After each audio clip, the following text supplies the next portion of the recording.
Y con esta sintonía, con este espacio del Rincón del Efeméride, comenzamos esta segunda hora de programa.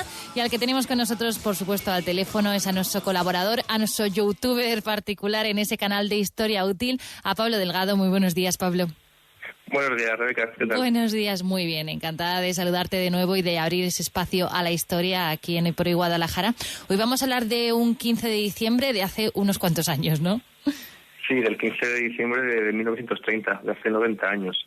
Vamos a hablar de un intento de golpe de Estado republicano que tuvo el objetivo de expulsar al rey Alfonso XIII, que es el bisabuelo del actual monarca, de Felipe VI, un intento de golpe de Estado que fracasó.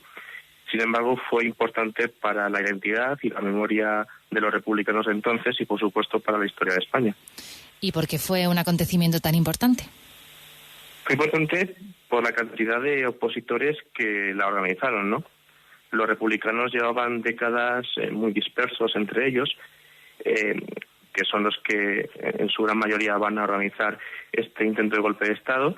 Sin embargo, en los últimos años habían conseguido unirse y en agosto de 1930, en el llamado Pacto de San Sebastián, empiezan a organizar ese objetivo de expulsar al rey y proclamar la Segunda República en España. ¿Y en qué consistió la trama?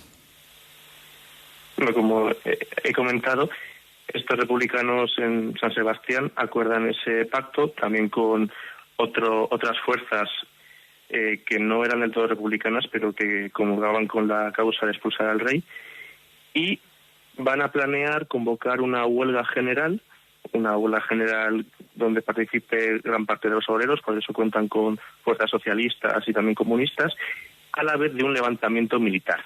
Tenemos en cuenta que algunos generales que años después se levantarán contra la propia República, provocando la guerra civil, como Mola o Queipo del Llano, van a apoyar esta causa. ¿Y a qué se debe que 6 años antes de la guerra defendiesen la República?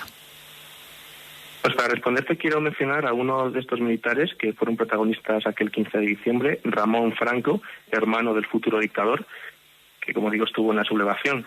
Este hombre era piloto, había cruzado el Atlántico años atrás, granjeándose una gran fama internacional, incluso. Sin embargo, en un segundo intento de cruzar el océano, su avión amerizó, es decir, que tuvo un problema y tuvo que pararse en medio del océano, y a su vuelta a España le dirigió unas fuertes críticas al general Primo de Rivera, que gobernaba entonces el país, lo cual le llevó a la cárcel. Miguel Primo de Rivera, había llegado al poder mediante un golpe de Estado, aunque respetando la figura del rey, y durante sus 7 años de gobierno sufrió incluso 2 golpes de Estado militares. Había generales que tenían sus motivos, como por ejemplo el tema de ascender por méritos y no por antigüedad, o viceversa, que era una cuestión que traía de cabeza al ejército desde hace unos años.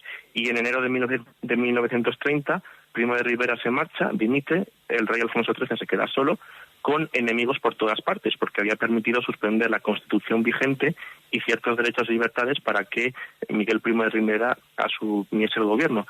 Y algunos de estos opositores eran militares que, aunque ellos mismos no se definiesen como republicanos, como he comentado antes, en aquel momento, en todo caso, se podrían definir como antimonárquicos.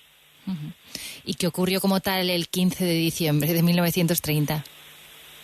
Se llevó a cabo la sublevación militar, que tuvo 3 epicentros, en Jaca, Huesca, más bien el 12 de diciembre, porque se tuvo que adelantar por cuestiones del momento, y los aeródromos de Prat del Llobregat en Barcelona y Cuatro Vientos en Madrid.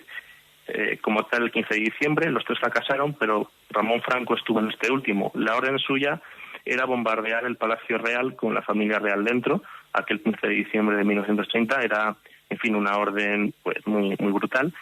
Y efectivamente Ramón Franco sobrevoló Madrid, pero cuenta en sus memorias que viendo varias familias, niños, cerca del palacio, en la Plaza de Oriente, se retractó y no llevó a cabo el bombardeo.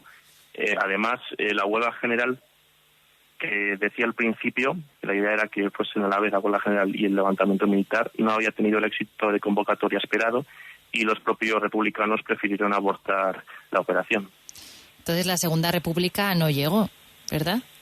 Llegó el 14 de abril, el siguiente 14 de abril del año 1961.